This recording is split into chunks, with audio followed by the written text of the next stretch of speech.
సాక్షిగా నిరసన జరుగుతూ ఉంది. కారణం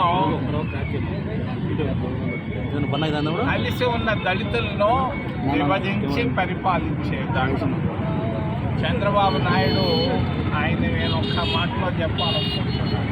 తొందర బాబు నాయుడు అన్నీ తొందరే, క్రితంలో కూడా తొందరే, చెప్పడం లేదు చెప్తే బొగ్గుని మండిపోద్ది ఆంధ్రప్రదేశ్ రాష్ట్రంలో.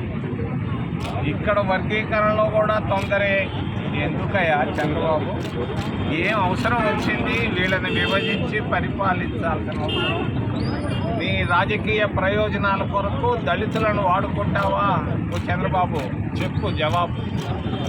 తప్పు ఇది. వర్గీకరణ చెల్లదు, అది భారత రాజ్యాంగానికి వ్యతిరేకం. దేశానికి ఈరోజు ఆంధ్రప్రదేశ్ రాష్ట్రం కలిసి ఉన్న తెలంగాణ ఆంధ్ర విభజన కారణం చంద్రబాబు నాయుడే, తెలుగుదేశం పార్టీ.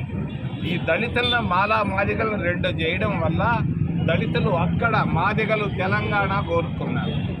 మిగిలిపోయింది ఏముంది ఇక్కడ? రాయలసీమలో రాళ్ళు, మరి తూర్పున సముద్రం తప్పించి మొత్తం రాష్ట్ర విభజన కారణం తెలుగుదేశం పార్టీ, చంద్రబాబు నాయుడు అని తెలియజేస్తూ తరిమిల్ నాగిరెడ్డిలాగా మాట్లాడుతున్నాడు ఈ మధ్య.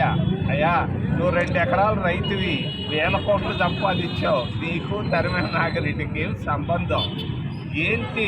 ఇదే మరి మరి ఇదే నువ్వు చేయాల్సింది? ఇదే సోషల్ జస్టిస్ అంటే? ఇదే సామాజిక న్యాయం?